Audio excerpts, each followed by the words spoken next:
नमस्कार पाठकों, आप सभी का स्वागत है। एक नया दिन, एक नई कहानी। आज की कहानी है मुंशी प्रेमचंद द्वारा रचित स्त्री और पुरुष। इस कहानी के जरिए मुंशी प्रेमचंद हमें एक ऐसी रोचक जर्नी पर ले जाते हैं जहां हमें पता चलता है कि चेहरे की सुंदरता से कई अधिक मूल्यवान होती है सीरत की सुंदरता। इस कहानी के मुख्य किरदार हैं विपिन बाबू और उनकी पत्नी आशा। आशा इतनी सुंदर ना थी जितनी विपिन बाबू ने सोचा था। तो कैसे अपनी पत्नी को विपिन बाबू अपनाते हैं, उससे प्रेम करते हैं, इसी की कहानी है स्त्री और पुरुष।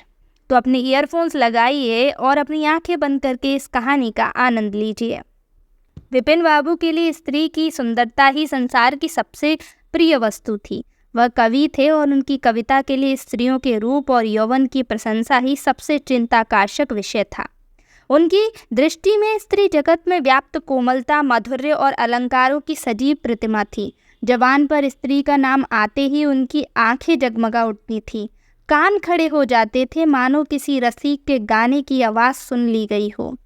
जब से होश संभाला था तभी से उन्होंने एक ऐसी स्त्री की कल्पना की थी जो उनके हृदय की रानी होगी। उसमें उषा की प्रफुल्लता होगी, पुष्प की कोमलता होगी, कुंदन की चमक, बसंत की छवि, कोयल की ध्वनि। वह कवि वर्णित सभी उपमाओं से वशीभूत होगी। वह उस कल्पित मूर्ति के उपासक थे, कविताओं में उसका गुण गाते। वह दिन भी समीप आ गया था जब उनकी आशाएं हरे हरे पत्तों से लहराएंगी, उनकी मुरादें पूरी होंगी। कॉलेज का अंतिम वर्ष था, कॉलेज समाप्त होने वाला था और विवाह के संदेश भी आने ही लगे थे। विवाह तय हो गया था। विपिन बाबू ने कन्या को देखा तक नहीं था। उन्होंने बहुत आग्रह किया, लेकिन जब उनके मामा ने ये विश्वास दिलाया कि लड़की बड़ी रूपवती है, मैंने अपनी आंखों से देखा है, तो विपिन बाबू भी राजी हो गए। धूमधाम से बारात निकली और विवाह का मुहूर्त आया।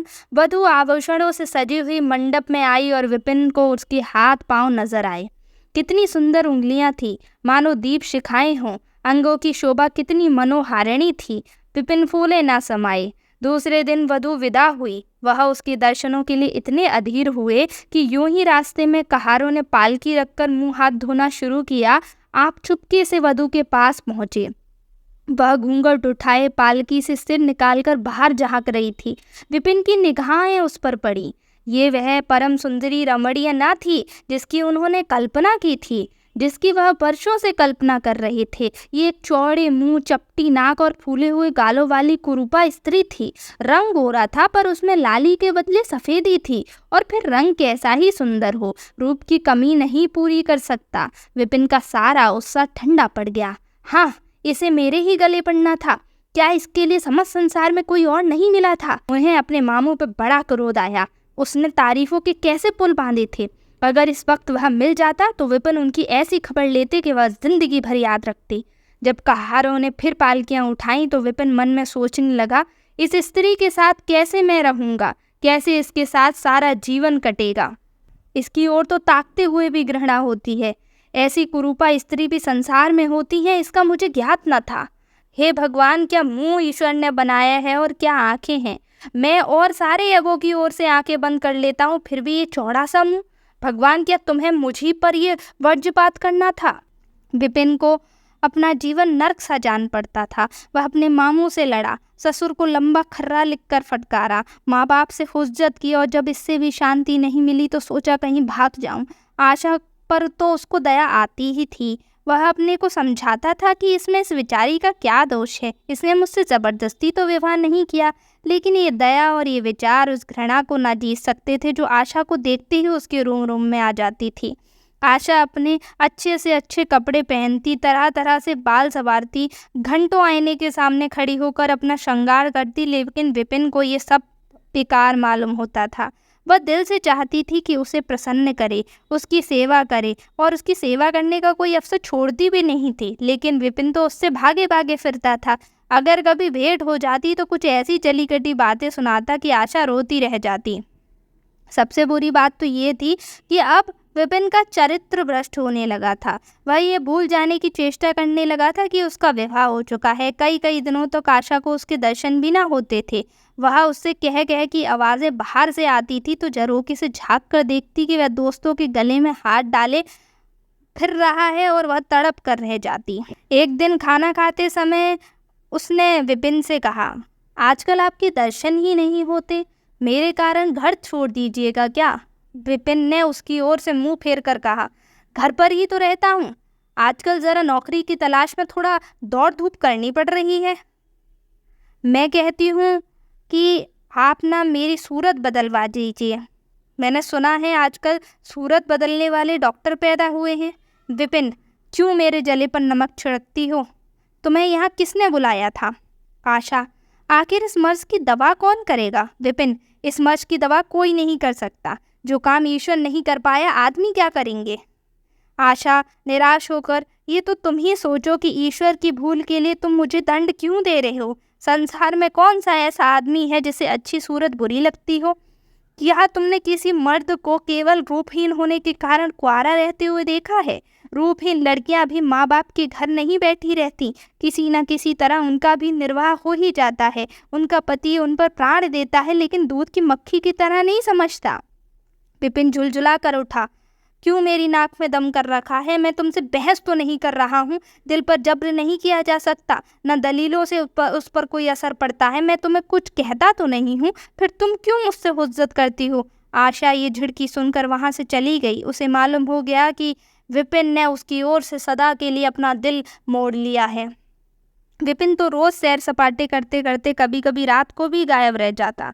इधर आशा चिंता और निराशा से घुलती घुलती बीमार पड़ गई, लेकिन विपिन भूल कर भी उसे देखने नहीं आया। सेवा करना तो बड़ी दूर की बात है, उल्टा विपिन ने यह सोच लिया कि अगर ये मर जाए तो मेरा इससे गला छूटे और अब की बार देखभाल कर मैं दूसरा विवाह करूंगा अपनी पसंद का। अब वह और भी खुल गया। पहले आशा थी तो कुछ दबता था, कम से कम उसे ये धड़का तो रहता था कि कोई मेरी चाल ढाल पर निगाह रखने वाला है। अब तो वह धड़का भी छूट गया। कुवासनाओं में ऐसा लिप्त हो गया कि मर्दाने कमरे में भी जमघट लगने लगे। लेकिन विषय भोग की वजह से धन का ऐसा सर्वनाश होता है, और उससे अधिक सर्वनाश होता है बल और बुद्धि का। विपिन का चेहरा पीला पड़ने लग गया, देह क्षीण होने लगी, पसलियों की हड्डियां निकल आई, आंखों के इर्द गिर्द गड्ढे पड़ गए। अब वह पहले से कई ज्यादा अधिक शौक करता था। नित्य तेल लगाता, बाल बनवाता, कपड़े बदलता, किंतु मुख पर कांति न थी। रंग रोगन से क्या हो जाता। एक दिन आशा बरामदे में चारपाई पर लेटी हुई थी। इधर हफ्तों से उसने विपिन को नहीं देखा था। उसे देखने की इच्छा हुई। उसे भय था कि विपिन चिढ़ ना जाए, फिर भी वह मन को रोक ना सकी। विपिन को बुलावा भेजा। विपिन को भी उस पर कुछ दया आ गई और वह उसके सामने आकर खड़ा हो गया। आशा ने उसके मुंह की ओर देखा और चौंक पड़ी। वह इतने दुर्बल हो गया था कि पहचानना मुश्किल था। बोली, तुम भी बीमार हो क्या? तुम तो मुझसे भी ज्यादा घुल गए हो। विपिन, जिंदगी में रखा ही क्या है? विपिन, जिंदगी में रखा ही क्या है जिसके लिए जीने की फिक्र करूं? आशा ने बोला, जीने की फिक्र ना करने से कोई इतना दुबला तो नहीं हो जाता। तुम अपनी कोई दवा क्यों नहीं कराते? ये कहकर उसने विपिन का दाहिना हाथ पकड़कर अपनी चारपाई पर बिठा लिया। विपिन ने भी हाथ छुड़ाने की चेष्टा न की। उसके स्वभाव में इस समय एक विचित्र नम्रता थी जो आशा ने कभी नहीं देखी थी। बातों से भी निराशा टपकती थी। अक्कड़पन या क्रोध की गंध भी न थी। आशा को ऐसा मालूम हुआ कि उसकी आंखों में आंसू भरे हुए हैं। विपिन चारपाई पर बैठते हुए बोला, मेरी दवा अब मौत करेगी।